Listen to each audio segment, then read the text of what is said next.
Okay, good day everyone.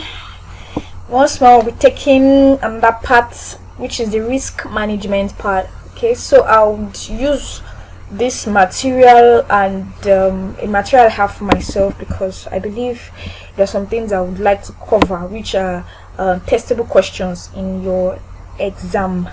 Okay, so let's get ahead with the lecture. So let's look at the concept of risk. What risk is, as it implies now, risk is the possibility that an event will not go well. Is associated with the possibility that things will not go as planned, that events will turn out worse than expected. So the part of risk is concept that talks about events that don't turn out as expected, as planned. You understand? That is why the concept of risk is looking at, they know that it may or may not happen, so they always want to plan for it. They always want to look for strategies to reduce the risk in case what they plan doesn't go well. It's possible that an outcome will not be attained. Do we understand? The probability that an outcome of a decision might be better or worse than expected. You understand? So let's quickly look at it comes with a lot of uncertainty. Uncertainty and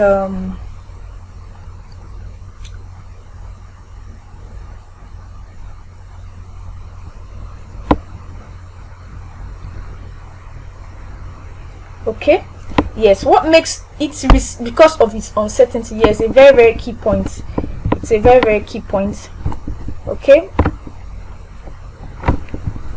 yes, it also exists whenever a future outcome cannot be predicted with certainty. Very good. Yes, the future of something, the outcome of something cannot be predicted. That means it's unpredictable, it's uncertain. That's the word. Okay, so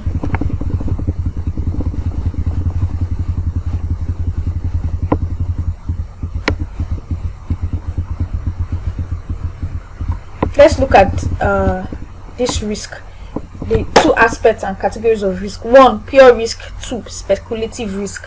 Okay,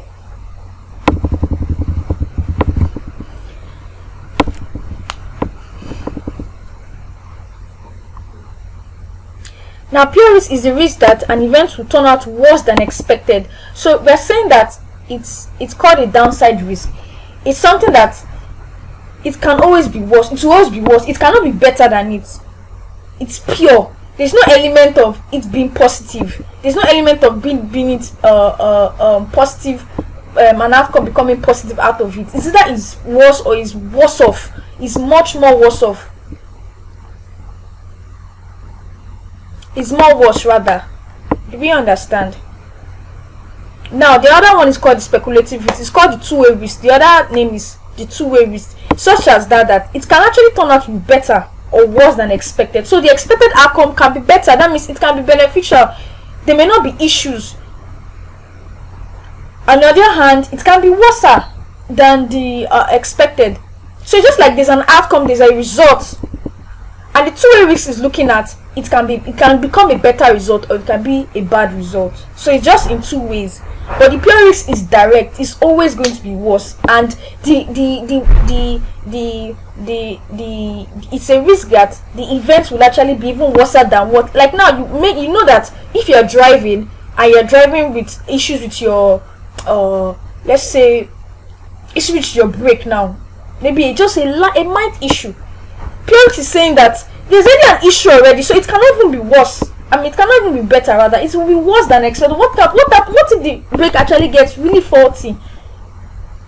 Maybe at the point where you get to terminal and you want to have one or two, and then it becomes more faulty than. So that I'm saying that the pure risk is that it will always be worse. It will not be any better. It will always be worse. So please have that in mind. And for example, also use examples. Now you can also liken an example to speculative risk using the market, using the financial market, especially when you are looking at rates. Now let's say dollar rate. If dollar rate was fluctuating, not the dollar rate that is practically in use now. I'm just giving an example because the one I know of does not come down. But if dollar rate is moving dollar to naira and it moves downwards. Okay, let's say dollar is around 5.65 now, and it moves downward. It reduces. It's a gain for Nigerians now, right? But when it goes to 580 now, it's actually worse off for us. So it's a risk now because it's fluctuating. It goes the good side, it goes the bad side. Okay, if a new product is launched, new product can be launched.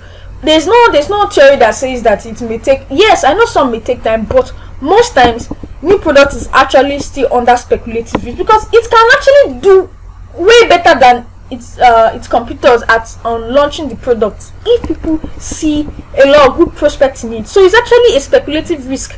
The prediction is the outcome is unpredictable, and it's actually looking at the two-way part because it can turn out to be worse or better than what they expect. People may not buy the product at all. That's the worst off. Then as it is, it may come in and everybody, the response rate of the consumer market, are appreciating, are responding well to the new product launch. There are some companies now that obviously when they bring their new product, because of the brand that they built over time, trust me, any new product launch would always hiccup better. Just look at the iPhone now. iPhone 13 is coming. People are already anticipating it. Do you understand? It's not a matter of whether they're speculating, but it's just that maybe it may not sell as fast as when iPhone 12 but it will sell. So it will not be worse than expected. The difference between pure and speculative is that pure risk can be controlled while speculative cannot be controlled. Yes, you can't control it. Look at the market and you can't control it. It just happens. Either it happens to your favor or it happens to your worst. The transactions of the financial market, money rates, treasury bills, all of these things, you see some people cash out today, stock market lost tomorrow. All of these things is under you can't control it. But what can you do to pure risk? You can control it by avoiding it at all. Maybe you say your brake is not working, you will not carry your car that day. You've avoided it because it can be totally avoidable. One or two mitigations can reduce it, can control it. Now look at the banking industry or industry that deals with money lending and commercial lending and all. There's always a risk. It cannot be better. The only better thing is that it will not happen, but it will always be worse than expected. Like now, you are doing a loaning business, microfinancing, people that are into lending people money. You have a few of them. There's always a risk that they will not pay back. It cannot be better. Now the only better thing it may look like is that they pay, but it will always be because one way or the other, out of 10, one person will not pay. So that's what they can do. So one of the only thing of mitigating that is not even doing that business at all, and the other thing is looking for strategies to control it. Then you have the collateral, you have using their salary, putting a lien on some certain things, and all of that, having to give them personal guarantee form so that they could look for people that can guarantee on put their pledge as a guarantors. All of these things is just to control it. But you understand, so there's no how you enter a loaning business and all, and you will not face this kind of risk. It's inevitable. It cannot be better. It will always be worse. Okay, one if you are giving people, out of 10 people you will have one person. Out of 20 we have like 2 or 3 persons that will not pay. Do we understand? Okay, let's quickly move on. Okay, a pure risk is also called internal control operational risk, where speculative is called business or strategy risk. Pure risk is actually operational. Operational is on the day-to-day running of the business, internal control. But speculative risk is when you are now looking at a strategy to do. You are looking at a strategy to implement. This is what we want to do. Like I said, the new product launch, maybe the company is now looking at how to expand business by doing diversification. So they want to do this kind of new product development, or let me say new product entering the market. So they are looking at a business strategy. So speculative risk is now involved because it can go well. Do you understand? It can go well, it cannot go well. So that is why speculative has to do with strategy, because you want to implement something. You know the way the cost and benefit is. What's the cost and benefit of this thing? Okay, what if it does not go well?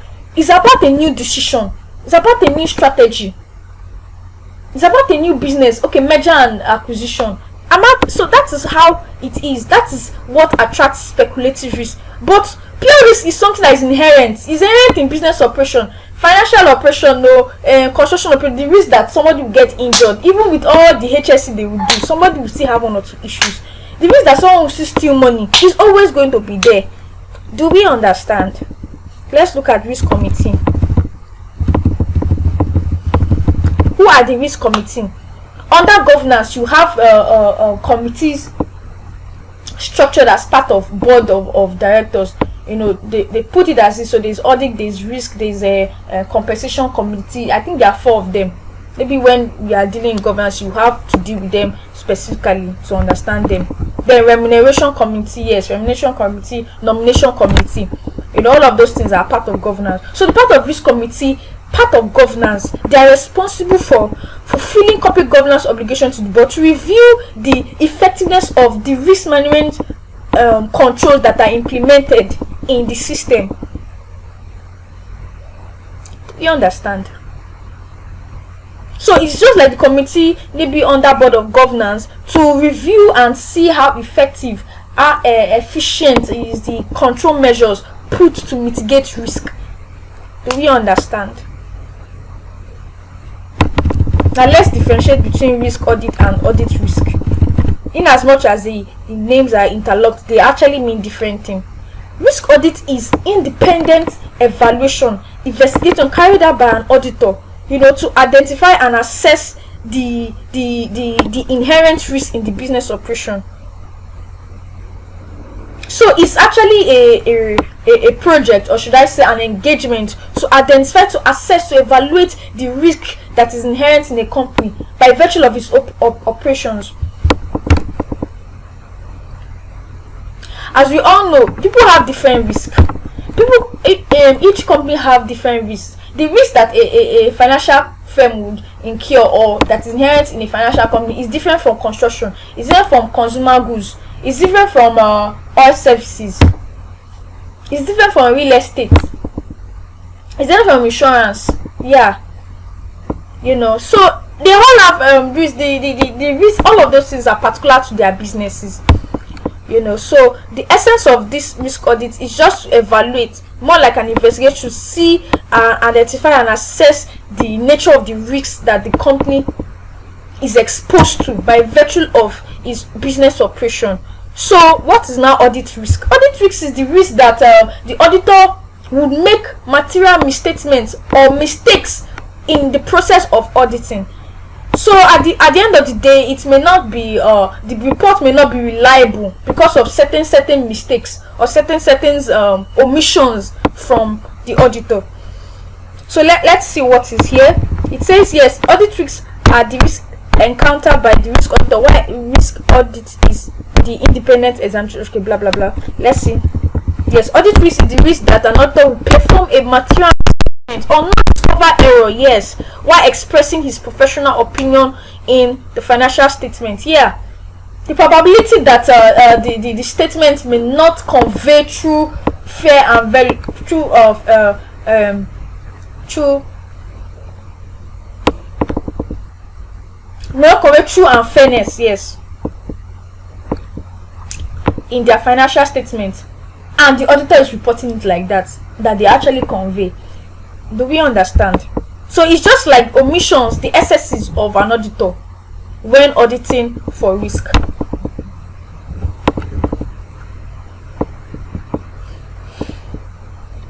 Now this is not just, it's not looking at risk alone. Obviously audit is on internal controls, financial statements and all of that. It's just showing the risk that a lot of things will be omitted, or error may not be discovered, excesses may not be discovered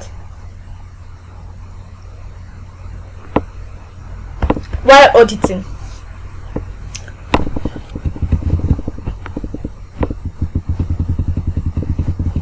Okay, let's look at approaches to controlling risk. Risk diversification.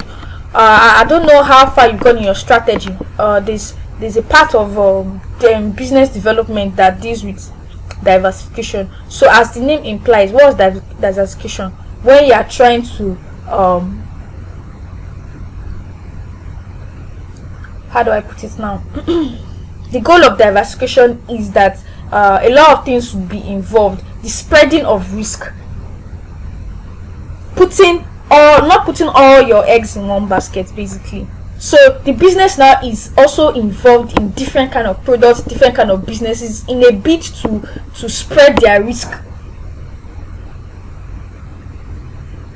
Having a lot of product types, having a lot of business type, having a lot of different operations, to just diversify its operations, to most of the time is actually to mitigate against risk, reduce their risk, and also is to also be part of business development of the company. Maybe they want to develop, and why are they developing? Because they believe that some products may not be doing well, so let's put resources in other products. So the major idea about diversification is spreading the resources across different product types or businesses, range of businesses, to reduce risk and further improve the profitability of the firm.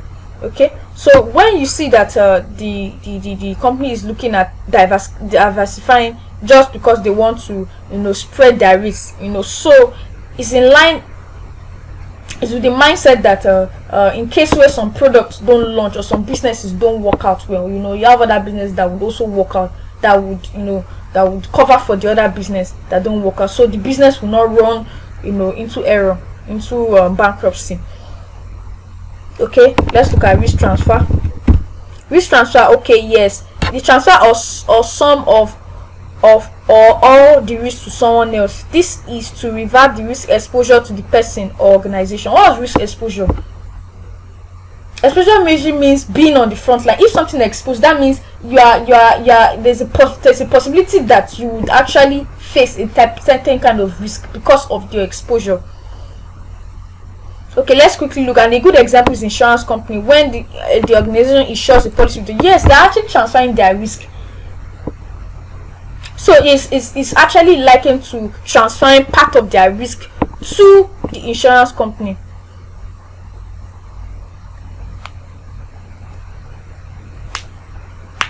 But however, it's not like it's actually a balance whereby the person that is holding a insurance policy actually pays premium.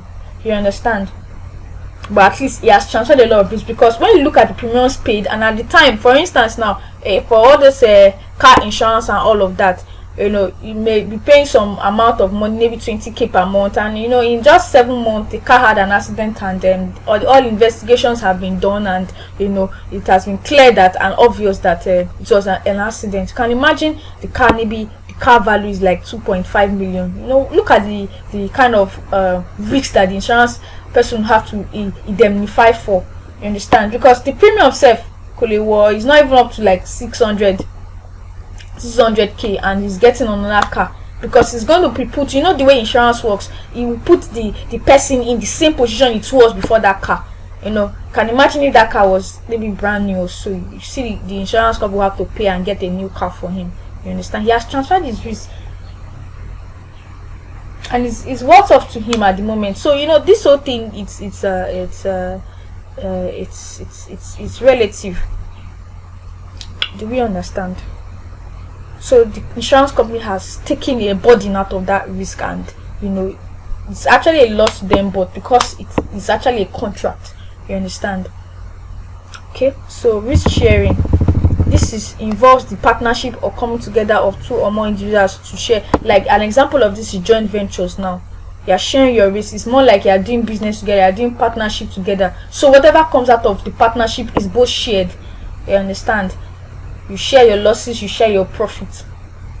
When you have two companies coming together, joint venture, to do a particular project, you see how they put in their terms and conditions and contract, so in case the thing does not work, one person will not take the whole burden. You understand? So they are sharing their risk. There are some oil projects now that one company cannot do alone, so you see they will try to how do I put it, they will try to partner with another oil company, so they can do both together and also share the risk that it may not turn out well. You can also liken it to all these insurance companies to go and do reinsurance, to carry some of the money, because in case now that because the assets may be very high and anything can happen, so the burden will not be too much. You You understand? And also too, it's not that you're sharing risk again. You can't give something to someone when there's no gain to it. So at least the other company that you are insuring it to, maybe ASA, not to Coronation Insurance, whatever, and they say they want to reinsure, so that they will also have the gain. Not like they only take the part of their risk, but at least they'll be taking part of the premium. You understand? But at least they are burdened on the risk that would surface if the car goes, goes bad, or the contract goes bad. At least they will share the burden with the Coronation. You understand? I'm just, the reinsurance now is actually an example of risk sharing. You understand? Look at the nature of the contract of reinsurance companies when they carry their insurance contract and reinsure with another insurance company. As I said before, maybe Coronation goes to ASA. Okay. Hedging risk is commonly used in financial markets. Yes, you are creating a position to hedge against risk of what? Financial instrument fluctuation. Okay, so we will deal with that maybe in our next class. So this described, let me just give a brief explanation. Hedging of risk is more like you are entering a position that can maybe put you in either a positive outcome or a negative outcome.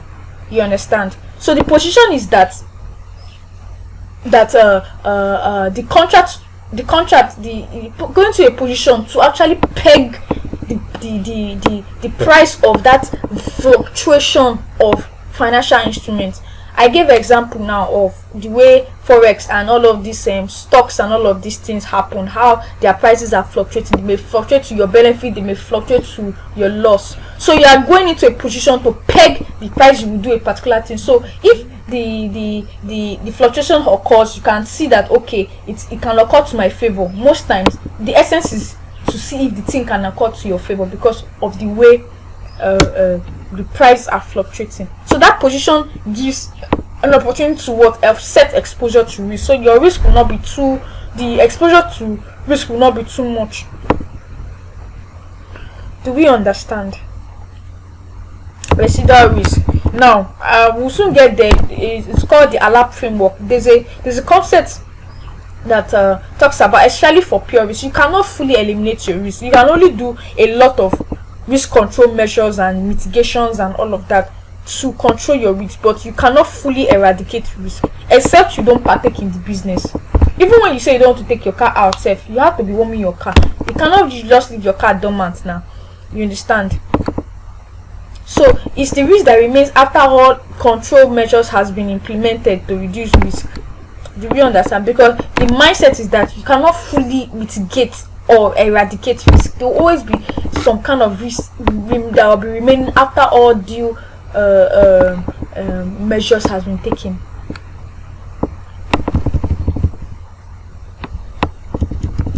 Let's see concepts in risk management.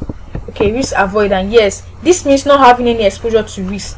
Now you are saying that you are not going to partake in something because you've seen, and this risk avoidance, it's also one of the measures for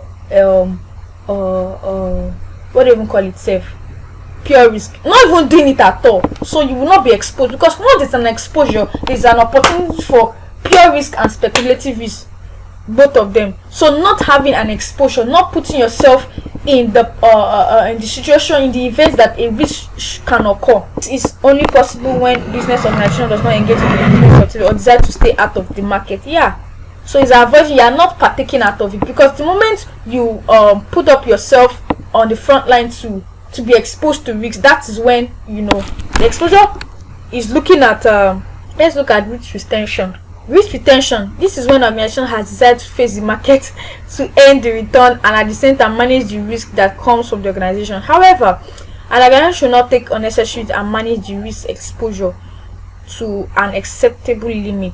Yes, so this is more like when you've accepted to partake a business that has risk in line and with the mindset that you have control measures that you would want to use to mitigate or control the risk or to reduce the risk.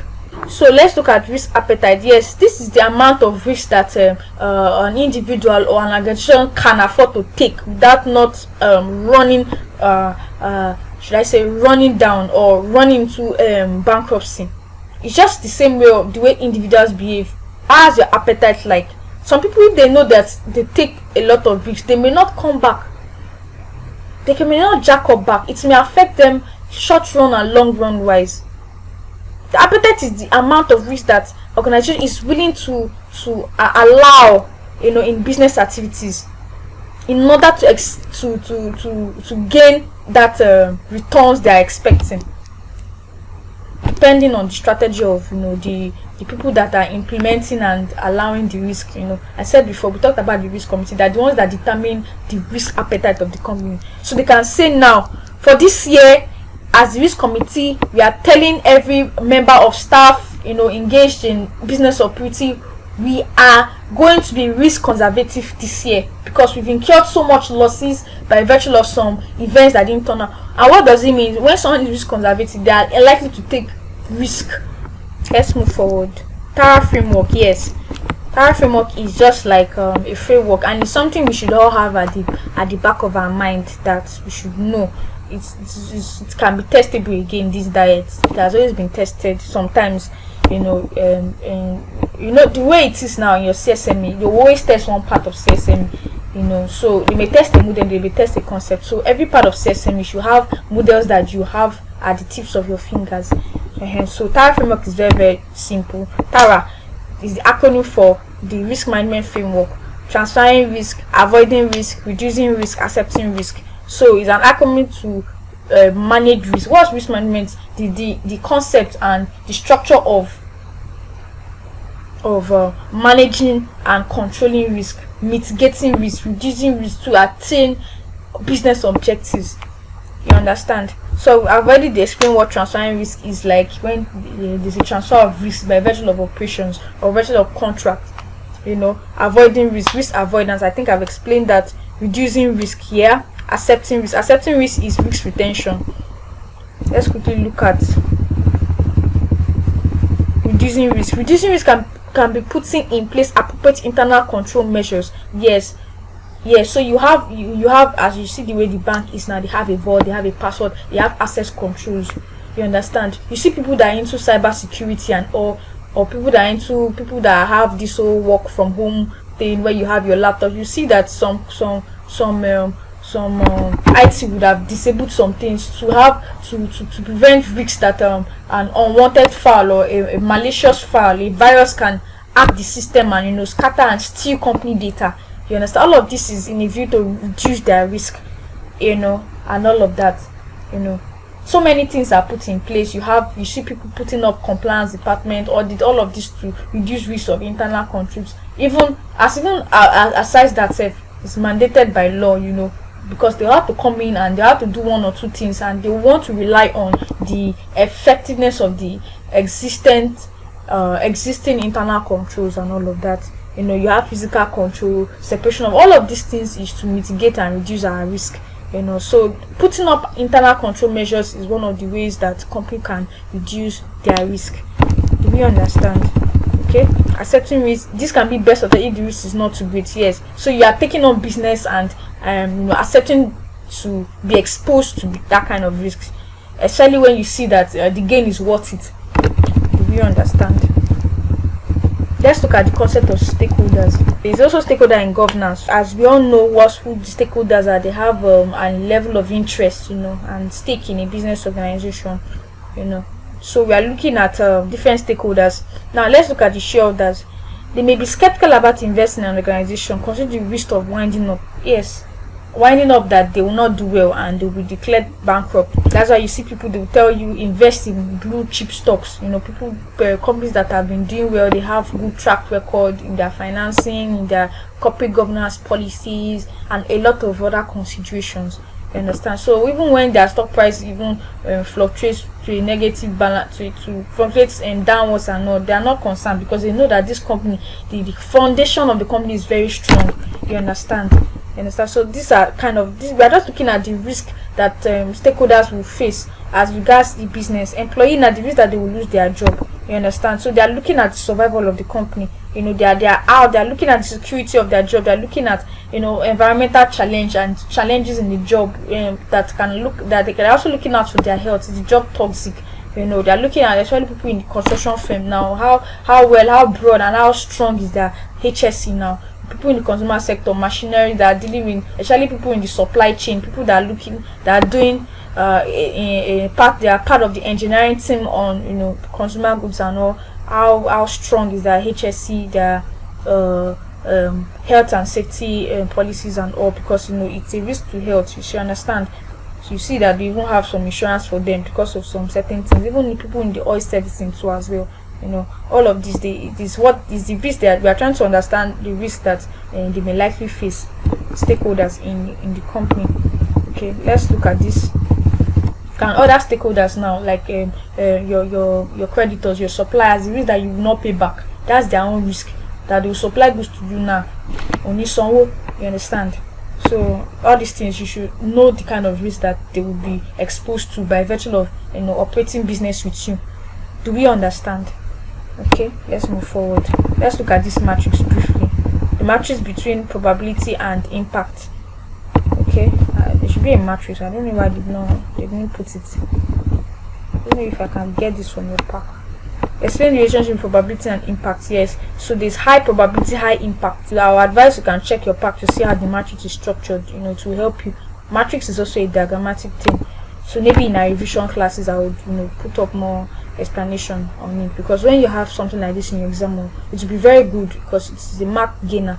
You put the matrix, you draw it. Matrix is like a square, triangle. I use triangle rather. A rectangle, with boxes inside it. High probability and high impact. The probability that you will face that risk, the exposure to that risk, and the impact of that risk. It's not looking at what you do when you classify your risk. Now the matrix is looking at how to classify the risks you have and see the actions you can do.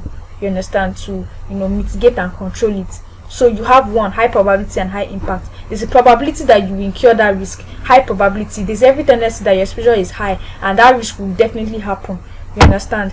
So high impact is not looking at the implication of the risk. What's the implication? Is it heavy? Would it cause your business to go down? What's the implication? What would you lose in this thing? And you can also look at it in the benefits part. The impact, it can also be, as you say, if the risk is a speculative risk, it can actually happen to the good of the company.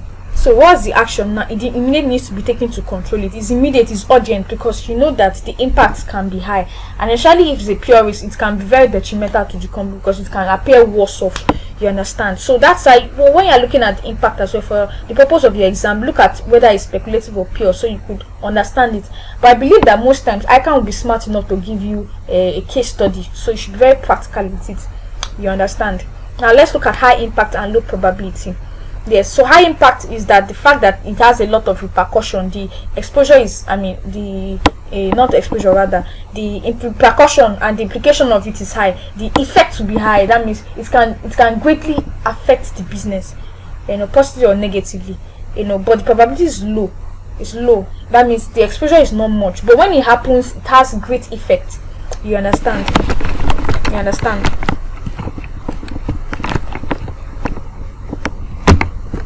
You understand? So when you now mean low probability, that the exposure is not much, okay, consider the need. So what's the action point? Consider the need for control measures. You should have control measures put in place, just to mitigate it, because you know that when it happens, it has a high implication for the business. Now let's look at low probability and low impact and high probability. Low impact is that it does not have so much effect on the business, but it has high probability. What's the solution?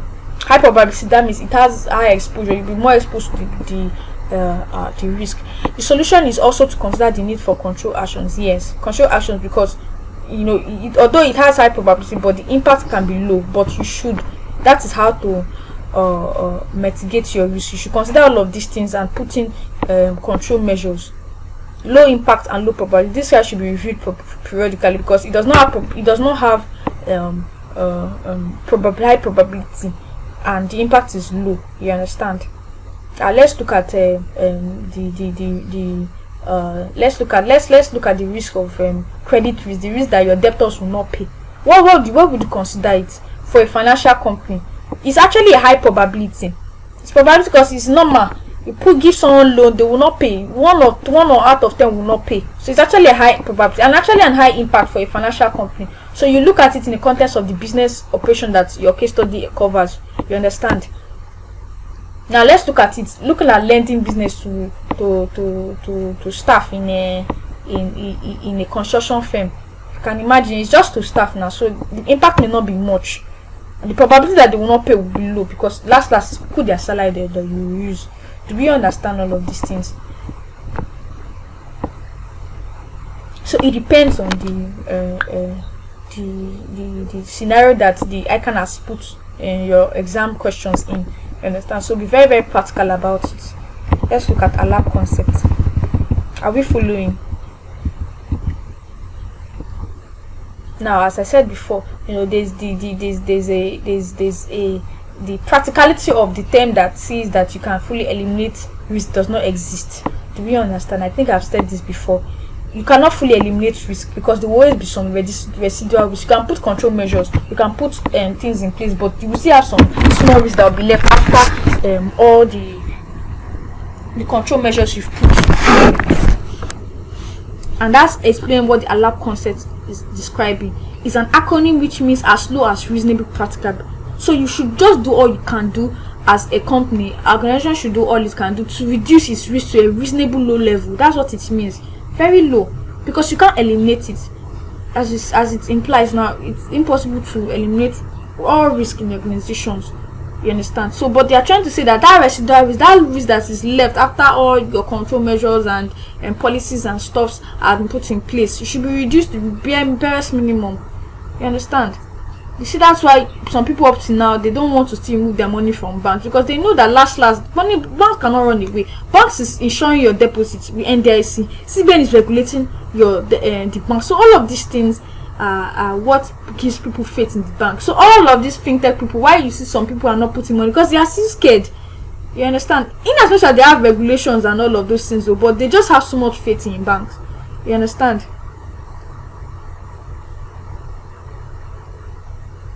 Because we know that the risk is very low for the banks. You understand? The risk is very low for the banks.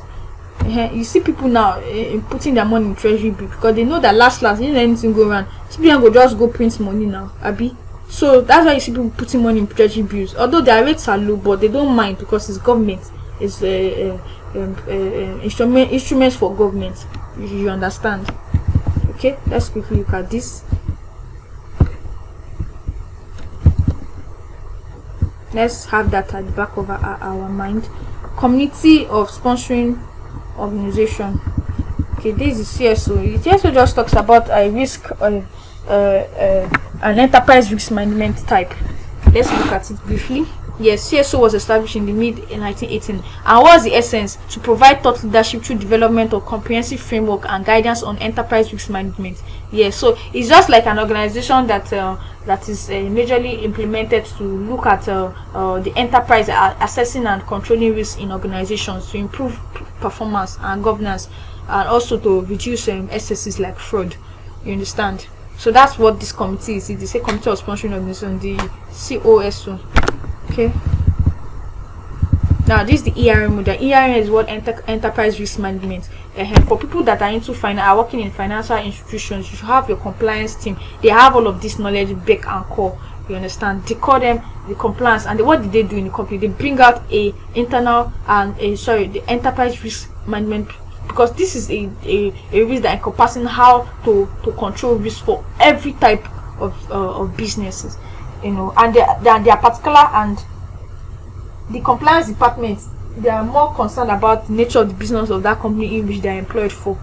So the risk is just to give an overview of different types kind of risks. Now they are not looking at financial risk, so they'll be looking at operational risk. Now, example, I talked about it that everybody that is using system to work will actually have some internal control measures for their system as well. So that all this kind of data protection, all of this kind of thing are under enterprise risk management. So you are looking at overall businesses. You understand? Risks for the employees, risks for the systems that are used. You understand? Risks in operations, risks in involving in clients. And I said before, now there's a compliance part that talks about risk for engaging in some certain clients. I'll give an example. example is politically exposed persons. You understand?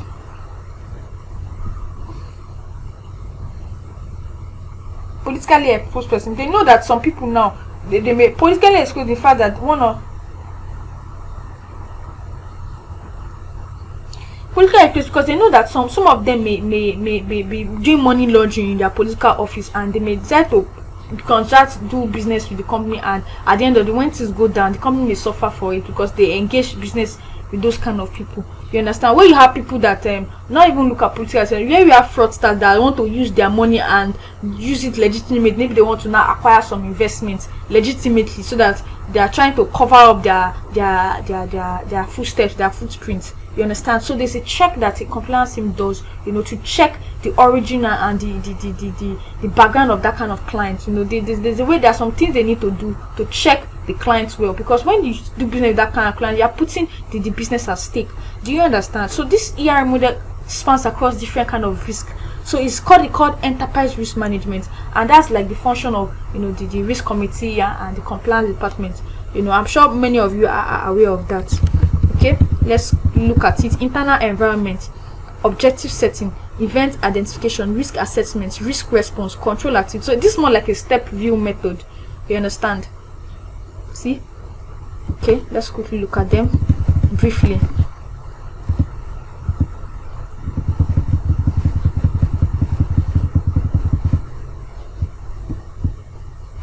Okay, internal environment. So this is now looking at the internal environment, the internal controls, the internal operations of the firm. What are the internal control measures put in place to mitigate risk, to reduce their risk? So it's just looking at what is the risk appetite, what's the risk stand, what do they stand in certain things? Are they conservative?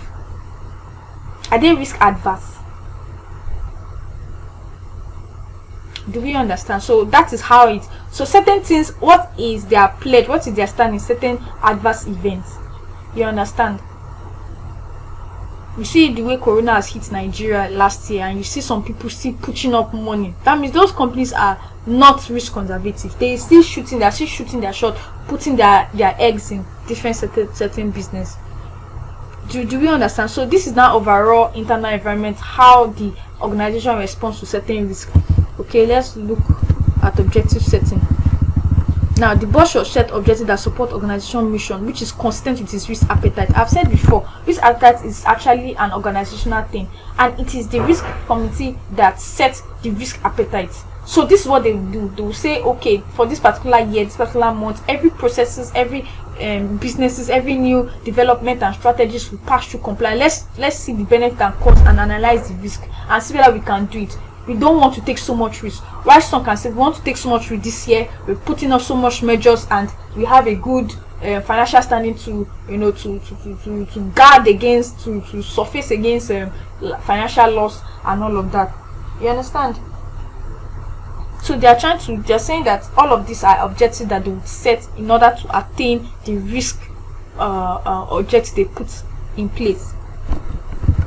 You can read this up. Yes, risk tolerant. Okay, you can read this up. Okay, yeah. I even like this note because they always referenced error. For example, the problems at error was obscured by a complex structure and the business model that was difficult to understand.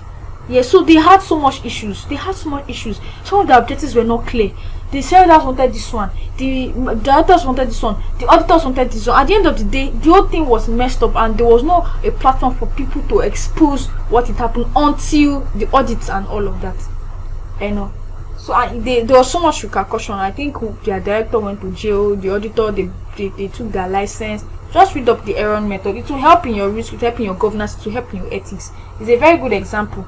Event identification. So you're trying to the essence of this is just identify and look at events that can lead to exposure of risk. Do you understand? The organization must identify internal and external events that will affect the achievement of its objectives. Yes, events that we will know that will be beneficial or worse off for the organization. Now, the guidance draws decision between events that have negative. Oh, I like this. Having a negative impact that represent risk and event that have positive event that represents opportunities. So you have things, opportunities, event that will lead to some certain things, whether it will be good for the business. So what they do is analyze the event. Is this event good for us? This thing, is it good for us? Is this business decision that will lead to us going to this into this business, will it be good for us? Is the risk involved heavy? What's the impact of the risk? What's the possibility that would incur this thing? What's the possibility that would be exposed to this kind of risk? All of this is part of the enterprise risk management. Just let's read this and look at it in relation to the ERM. Okay, they said the ERM has been criticized for discussing risk management in terms of events. Okay, blah blah blah. Please contain that guidance is serving to emphasize. So it's just like the setback of what the ERM proposed, but the essence of understanding it is to just understand what makes up enterprise risk management. Risk assessment. Yes, so you're just trying to assess the likelihood of the risk and trying to assess the impact of the risks, whether there'll be risks incurred, and the impact of the risk. Determine how to manage the risk. You understand? Assessing the risk. Let's see what risk that will be exposed to if we do this transaction. Assessing what the residual risk will be after all we've done, after internal control measures and some measures to mitigate risk has been done. What is our residual risk? What are the things that will be left that we know we cannot control? Residual risks are things that you won't control again, because you've already put measures and you will still face them one way or the other. You understand? That's the let's give an example of a car. Now you've checked your brake, you've checked your fuel gauge, you've checked everything. You understand? Your car is working fully well. You even called mechanic and all of these car engineers and all of that, and experts, people that have expertise in car issues and all of that. You call them, they've done a lot of check. Your tire is going well, your brakes, your brake pad, your engine, everything, your car, speedometer working well, fuel gauge, everything is working fine. But the risk is that you see somebody like all these keke people, or let me say downfall, will see use the way to kick you out of the road and something will happen to your car. The risk that you see have accidents, that some people will drive recklessly even when you are driving well, you are obeying traffic light, you put your seat belt, everything. The risk that you see some people that have one or two things and have one or two clashes with you. That's what they call residual risk, because you will see faces one way or the other. You cannot be alone in Lagos road. Do you understand? So they're just trying to assess what's the risk after all our control measures have been put in place. Do we understand? Now let's see risk response. Now the response is what it is after we've done it. This stage can be seen in 4 responses: reduce, accept, transfer, avoid. So when you've identified a lot of consideration, what do we now do? So if you say we want to launch a new product, we want to launch a new financial product, we want to enter a new market, we are now looking at everything. We've identified the risk, we've assessed the risk, we've done this. So what's our response? Is like, what do we now want to do after we've done all this? So should we accept it? Should we transfer it? Should we avoid it? Should we do it? Do you understand? What's the risk? That's what we do after we have considered a particular evaluation of a decision to make. Do you understand? Okay, so just read up on it. Let's look at control activities. Yes, so after you've done that, what are the control measures you now want to put? Now this means actual control measures. Do we understand? What we design to utilize and make sure that our controls are effective to mitigate against the risk. Okay, CSO guidance. Okay, CSO guidance therefore stresses the importance of segregation of duties to reduce possibility of a single person being able to act fraudulently and increase possibility of errors. So it's just like putting control measures. Information and communication. Yes, information systems that ensure data as identified, capture, communicated in a format that and time frame that enables management to carry out their responsibilities. This information provided to management needs to be relevant. Yes, so you're looking at internal memos, financial reporting, and all of those performance reporting for the company, and how effective they are in conveying the true activities of a firm. Do we understand? So communication of risk areas that are relevant to what staff do. Yes, communication, enlightenment, information sharing, and all of that for us to be aware of risks. That's why you see that compliance gives so much attention to the RMs and customer service to understand. You should vet the people. You see, the government too has also give their own KYC guidelines. Know your customer. Submit your NEPA bill, because in a bit to verify your identity, because of the risk that you are into fraud or you are doing one or two things and they know where to track you down, so you not put their business in jeopardy and all of that. Do we understand? Okay, monitoring. So when you are putting the risk controls, you monitor the effectiveness. Are they going well? The guidance on monitoring has developed significantly since the CSO guidance. Okay, let's look at key players. Once an organization goes beyond a certain level of size and coverage, it becomes difficult to believe that internal and audit will not be required. So all of this is just to ensure that what the internal control measures are going as effectively as planned.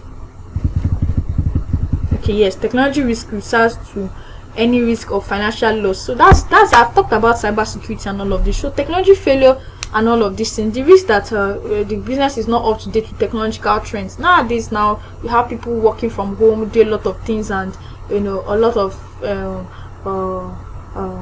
technology trends in a bit to reduce, because if your stats are put on the front line and maybe the way it is, the office is always congested, so the risk that their health can be tampered because of the event of or the influx of that coronavirus or the Delta variant, blah blah blah, whatever.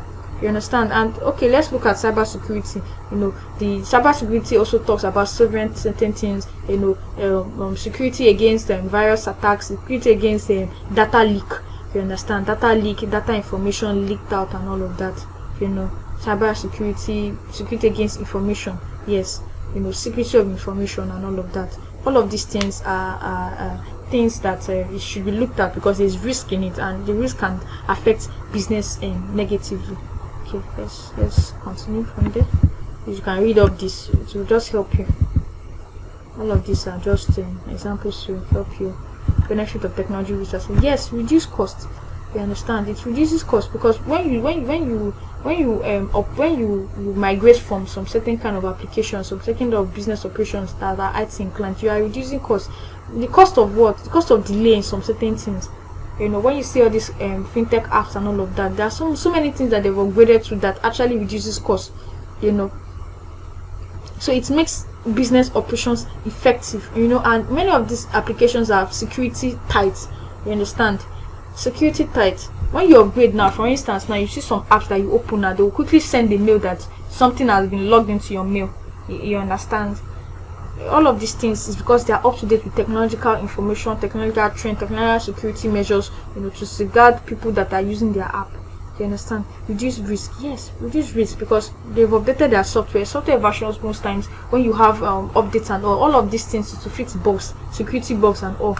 You see now that everybody now, security wise, they have this part of app that you have to use your fingerprint to as well as your PIN. All of these things just to make technology operation faster and security wise.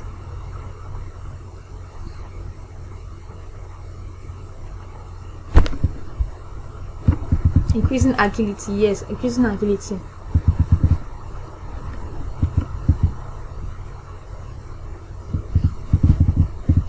To just read up on this, agility in the sense that it increases the awareness and the strength of what has been put in place. You understand? They say one of the topics that most company battles is standardization, policies and structures that will affect, that will further how do I put it, that further increase the efficiency of technology inputs in the organizations.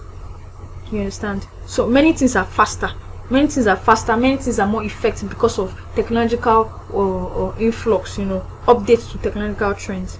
To increase business operations, increase ease of operations, to increase strength of something. Okay, let's quickly look. Yes, now let's look at this quickly. I don't know if this is not in this note, so I'll quickly just talk about different kind of risk in this note. So this note will also be available too. There are credit risks, there is a market risk, there is a technological risk, there is a, where is it again? Let's quickly look at it. Market risk. So I'll just briefly talk on it. So it's in your pack, you can just go and check it out. Market risk, the risk of changes in market price. When you see a price is subject to change, you understand the risk that the price will turn out lower or higher, and it can either be to your favor or to someone's detriment. So example now, yes, as you see, I gave a good example in this note. Interest rates, foreign exchange rates, and all of that. Credit risk is the risk that your debtors will not pay their money. Oh, sorry, the risk Yes, no, yes. The creditors will not pay their money. Look at the loan business, look at the construction, look at the transportation industry, that you will not receive the money that you give people on credit. You sell on credit, you that they will not pay back in due time. You understand? And when they don't pay back in due time, it's sad, because it will be detrimental, because the way the inflation rate is going, the money that we would have collected in January, now you collect it in October. The money that you could have used to buy some certain supplies, now you can't use it because exchange rate would have increased, inflation rate would have increased. So something that you can buy for 20,000 now, you cannot buy it. It has become 25,000. You understand? Liquidity risk, the risk that the company cannot settle its short-term debts with the available cash flow. You understand? When payments are due, they cannot settle it. You can have a lot of, and that's why you should not confuse liquidity with profit. You can be making profit, but you are not liquid, because you are making profit on the basis of selling so much goods on credit. You've sold though, and you've calculated your profit, but you've not received value for your money. That's actual cash. You understand? So when something comes up, maybe there's an issue with the electricity, there's an issue with diesel, or you don't have enough money to pay for it because you are not liquid enough. You understand? And the thing about it can hamper business. It can hamper business because you not make some certain day-to-day running of business payments that can enhance business or continue that aid daily running of business. Technology risk, that the risk of changing of technology and inadequacy to meet up with the changes in technology. You understand? The way Netflix now, I gave an example. The way Netflix has blown off, a lot of people don't even watch TV like before, because many people watch TV aside. If it's news now, we can read news on our phone. If it's movie, Netflix is there. Okay, football, there's football live in phone. You understand? So a lot of things people don't, just except for family-based people that still have television and all. So a lot of things have happened, have changed. So when you are not going up with the trends and updating, the company is not updating themselves with technological trends, they may face technological risk. They may run out of business. You understand? You see, that's why iPhone is updating their iPhone. They are bringing up new products, because they don't want to go out of business, because they know that they are selling luxury. The more they keep doing it, the more people are buying their products, because they are selling a luxury, they are selling a reputation, they are selling a status, they are selling status. Understand? Legal risk, that the risk of losing from failure to comply with business laws or legal laws that against the business. Look at the legal risk now, because imagine now the people that had issues with bank, the fintech groups. Obviously, when all investigation are done and they've released the suspension on their account, you see that they will pay fine. They will pay fine. The legal implications that you will pay fine, and your reputation may be hampered. You understand? Okay, so health and safety, environmental risks, yes, risks of that can affect event that also have a detrimental effect on the employees and all.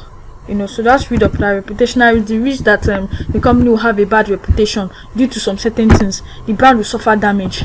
Understand? I gave an example of Arthur Anderson. They had to rebrand their company because of that error risk, that error fraud thing. So you can just read all of this in your pack. We'll do them detailed in our revision class. Okay, let's continue. So that what answers credit. How can you advise a company facing credit risk? Yes, you one thing about credit risk, for example, if company has receivables period, you give your credit 30 days, you reduce it. If the person is facing risk subsequently of they are not paying, so you reduce your credit receivable days, give them 15 days to pay. Insure, carry it and be insuring, yes, create bad debt provisions and all of that. Create more internal controls. Okay, give us asset that you can use in case you don't pay your debt. For example, now this will apply very well for people in the loaning business. You understand? Tell you, okay, give personal guarantor, we'll put remitter on your account, all of these things, because they know that it can, one way or the other, it gets against their risk. So this kind of question, you just look at it in line of how they can reduce their risk. You understand? That's really advice. You cannot tell them to do something that is detrimental to their business. Okay, look at tariff framework. We've talked about tariff framework. All of this. And I said before, in our live classes as well, when you are explaining question, you don't just explain. Look at the marks that are attached to you, so you will know how much you will give. You will not put your energy in something that will not give you big marks. Reputational is yes. Look at advice whether is supposed to control both risks. Yes, reputational, because you will do some. This thing is a matter of business action, intended action. Because anything that affects reputation is when you fail to do one or two things. Yeah, discuss the 5 categories is what I just explained here in this note. You understand? So just read your part, they are there, just to understand them well. Okay, so that comes to the end of our class. Okay, look at the word discuss. Look at the mark attached to it. Discuss. When you discuss, you explain, you give examples. Understand? That's what makes us discuss. And if there are advantages and disadvantages, you put it there. You know. So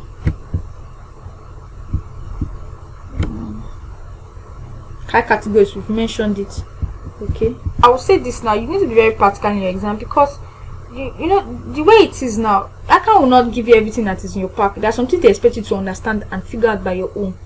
Do we understand? So always look at your past questions, see how questions are being answered.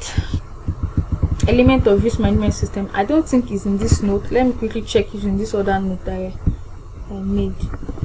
There should be culture of risk awareness in the company. Risk awareness is trying to enlighten the member of staff of the risks involved in certain transactions.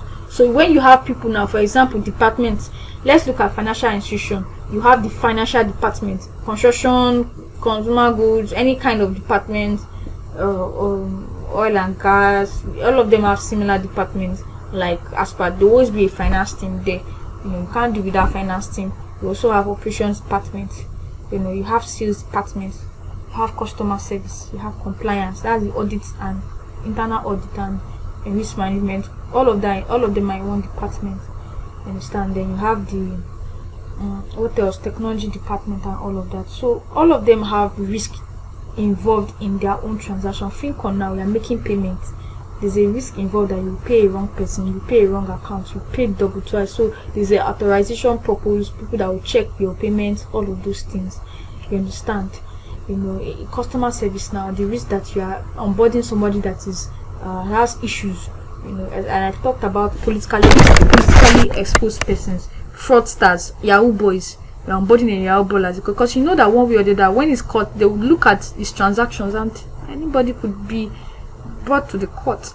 You understand? So technology that their servers, there are not so much checks on their servers, and a hacker hacks into their system. You understand? And what else again? Operational department, risk that an operational failure. You understand? So let's look at transportation now. Maybe they didn't check the cars well before they launched it for people to board. You understand? Operational failures and all of that. So it's just creating that culture, awareness of risk. So there should be a system and process for identifying, and this is the function of food committee compliance department. You know, an efficient set of communicate information about risk to the management and boards, and strategies that should be monitored to ensure that risk is monitored and controlled to a minimal level. All of these things is just grammar. What they are telling to explain this thing, element of enterprise risk management. So read it up. Extract the top report and the categories is the word I just mentioned: credit risk, business technological risk, market risk, business probability risk, reputational risk. Do you understand? The secret 5 types of risk is the same thing. Credit risk. All of this in na bobo. So don't allow be reports. Well, that isn't people, but it's that same risk they're acting of. So don't be confused. But open your past questions. Practice as much as possible. You understand? So when you use something, you know what they're talking about.